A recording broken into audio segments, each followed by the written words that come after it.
Frères et sœurs, que la paix et la grâce de notre Seigneur et Sauveur Jésus-Christ soient avec vous. Ici AWH Redemption Ministries pour notre dévotion matinale pour ce samedi 3 mai 2025. Toujours dans la mission de vous accompagner journée après journée et matinée après matinée, réveil après réveil sur le chemin du royaume de Dieu. Car l'essentiel, frères et sœurs, est dans le royaume de Dieu. La force est en Dieu. L'abondance, frères et sœurs, est en Dieu. La sagesse est en Dieu. Et surtout, l'espérance est en notre Dieu. C'est pourquoi nous nous répétons à chaque instant et cherchons d'abord le royaume de Dieu et sa justice, et toutes les autres choses nous seront données en plus. Donc bon réveil mon frère et bon réveil ma sœur, et que le nom de l'Éternel soit béni ce matin, que le nom de notre Dieu soit glorifié, que le nom du Seigneur soit exalté, car il nous a fait du bien. Notre Dieu nous a fait du bien, et c'est pourquoi nous devons bénir le nom du Seigneur. Le psalmiste nous dit dans le psaume 150, frères et sœurs, que tous ceux qui respirent louent l'Éternel. Donc nous pouvons crier ce matin, Ebenezer, jusqu'ici, et l'Éternel nous a secourus. Donc nous pouvons commencer cette journée, frères et sœurs, avec la ferme conviction que les bontés de l'Éternel ne sont pas épuisées. Ses compassions ne sont pas à leur terme, mais elles se renouvellent chaque matin. Et nous sommes appelés ce matin, frères et sœurs, à méditer, et Dieu veut nous rappeler que nous sommes envoyés dans ce monde, mais nous ne sommes pas du monde. Et pas du monde, mais envoyés du monde. C'est notre sujet pour ce matin, et le texte qui nous est proposé, c'est le texte que nous trouvons en Jean chapitre 17, verset 14. Moi, je leur ai donné ta parole, et le monde les a haïs parce qu'ils ne sont pas du monde comme moi. Je ne suis pas du monde. Jean 17, verset 14. Moi, je leur ai donné ta parole, et le monde les a haïs parce qu'ils ne sont pas du monde, comme moi, je ne suis pas du monde. Donc, ce verset, frères et sœurs, fait partie de la prière sacerdotale de Jésus, où il intercède pour ses disciples avant sa crucifixion. Donc, Jésus souligne que ses disciples ont reçu la parole de Dieu et en conséquence sont devenus étrangers au monde. Leur appartenance au royaume de Dieu les distingue de ce qui provoque en fait l'hostilité du monde. Et notre appartenance au royaume de Dieu, frères et sœurs, peut nous distinguer et ce qui pourrait en fait provoquer l'hostilité du monde. Donc, les commentaires bibliques, frères et sœurs, expliquent que cette séparation ne signifie pas un retrait physique, mais une mise à part spirituelle. Donc, et des fois, nous devons comprendre, frères et sœurs, que nous vivons quand même dans ce monde, et même si nous vivons quand même dans ce monde, nous avons été quand même envoyés dans ce monde, même si nous ne sommes pas du monde, et nous devons prendre la dimension spirituelle de cette parole. Donc Jésus demande à Dieu de protéger ses disciples, et tout en les laissant dans le monde pour accomplir leur mission. Donc ce verset, frères et sœurs, nous rappelle que comme disciples de Christ, nous sommes appelés à vivre dans le monde sans en être influencés. Donc nous sommes envoyés pour être des témoins de la vérité et de l'amour de Dieu même face à l'opposition. Donc, cette mission ou notre mission peut être difficile, frères et sœurs, mais elle est essentielle pour refléter la lumière de Christ dans un monde souvent sombre, frères et sœurs. C'est pourquoi Jésus-Christ nous rappelle que nous sommes le sel et la lumière du monde. Donc, pour notre croissance spirituelle, frères et sœurs, nous sommes appelés à rester enracinés dans la parole de Dieu. Oui, frères et sœurs, c'est important.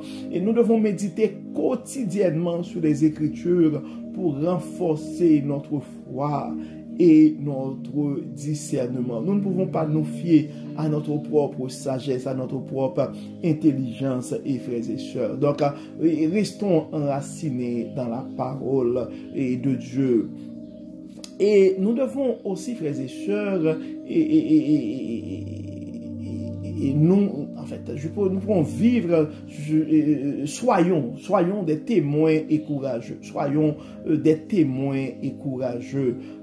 Nous sommes appelés à partager l'amour et la vérité de Dieu avec ceux qui nous entourent. Mais nous devons comprendre que dans certains milieux et souvent, la tâche n'est pas facile. Donc, même quand c'est difficile, nous sommes appelés, et c'est pourquoi nous sommes appelés à être des témoins courageux, car à un certain moment, ça va prendre du courage, frères et sœurs, pour partager la vérité et l'amour de Dieu avec ceux qui nous entourent. Et nous devons, frères et sœurs, c'est très important, prier pour la protection et la force. Nous devons prier pour la protection et la force. Et c'est pourquoi nous répétons souvent, frères et sœurs, la force est en Dieu. Nous devons prier pour la protection et la force. Nous devons demander à Dieu de nous guider, de nous protéger dans notre mission, mais nous devons prier, intercéder aussi pour les gens qui nous entourent. Donc, pour nos leaders, nous devons prier pour nos leaders, et frères et sœurs, pour nos leaders politiques, pour nos leaders religieux aussi. Nous devons prier pour nos enfants, pour nos adolescents, pour nos jeunes. Des fois, nous sommes prêts à les critiquer, nous sommes prêts à les blâmer, mais nous devons prier aussi pour réclamer la protection divine sur la vie de nos enfants, sur la vie et de nos jeunes frères et sœurs. Nous devons réclamer la force divine pour que Dieu puisse aider nos enfants à affronter les défis de la vie. C'est pourquoi ce matin, frères et sœurs, nous allons prier. Nous allons prier pour nos enfants. Nous allons prier pour nos jeunes. Nous allons prier pour nos aînés. Et nous allons prier pour nos malades. Mais nous allons faire une prière spéciale pour un couple de notre réseau qui va s'unir dans le lien du mariage demain.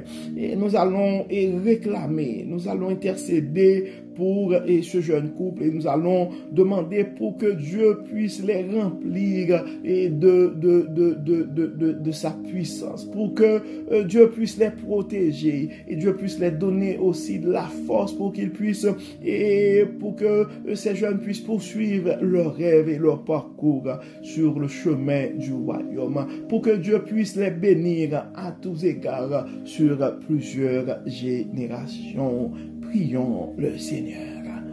Dieu et Père Tout-Puissant, Dieu trois fois saint, nous nous présentons devant toi ce matin, malgré nos manquements, avec nos faiblesses, avec un cœur reconnaissant aussi, avec un cœur de gratitude. Merci Seigneur pour tout ce que tu as fait dans nos vies. Merci Seigneur pour tout ce que tu es en train de faire à travers notre ministère. Merci Seigneur pour tout ce que tu es en train de faire dans la vie et de nos frères et sœurs, des gens qui nous entourent. Dieu et Père Tout-Puissant, merci pour la protection. Merci Seigneur d'être notre berger. Dieu clément, nous réclamons la guérison pour nos frères et sœurs qui sont malades, pour nos frères et sœurs qui sont affaiblis ce matin. Nous réclamons la force qui est en toi pour nos frères et sœurs qui ont peur pour leur vie, qui se questionnent par rapport à leur lendemain. nous les remettons entre tes mains, nous réclamons ta protection. Dieu clément, nous remettons nos malades entre tes mains. Tous ceux qui ont des soucis financiers, nous les remettons entre tes mains. Nous remettons entre tes mains et ce matin de façon spéciale et ce jeune couple et ces deux jeunes qui vont s'unir dans le lien du mariage. Nous te demandons, Seigneur, de les bénir de ta plus grande abondance. Nous te demandons, Seigneur, de les remplir de ton Saint-Esprit. Nous te demandons, Seigneur, de les accorder la sagesse qui est en toi. Nous te demandons, Seigneur, de les accorder la sagesse qui est en toi, de les bénir de ta plus grande abondance et de les aider à vivre avec foi.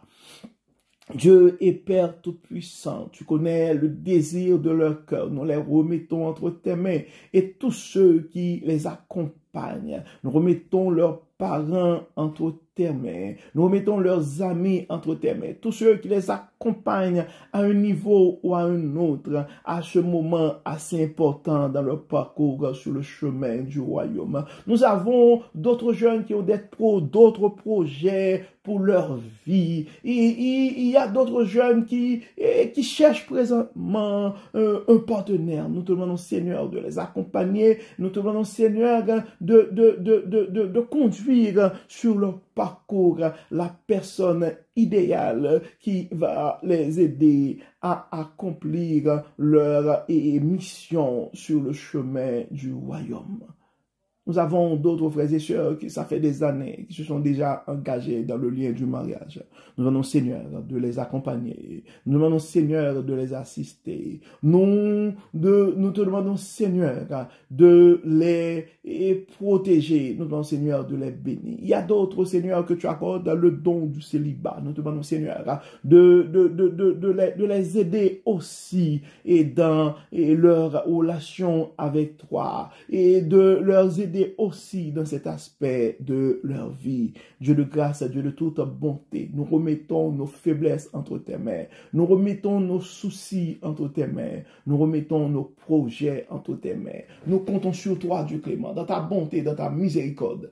Bénis, Seigneur, guéris, Seigneur, protège, Seigneur. Nos enfants sont entre tes mains, nos adolescents sont entre tes mains, nos jeunes adultes sont entre tes mains. Nos adultes sont entre tes mains, nos retraités sont entre tes mains, nos aînés sont entre tes mains, nos leaders sont entre tes mains. Bénis Seigneur, guéris Seigneur, protège, et que tout soit fait dans nos vies pour la gloire de ton nom. Pardonne nos péchés Seigneur et exauce-nous. Au nom de Jésus, nous prions. Amen. Amen. Frères et sœurs, nous arrivons au terme de notre dévotion matinale pour ce samedi.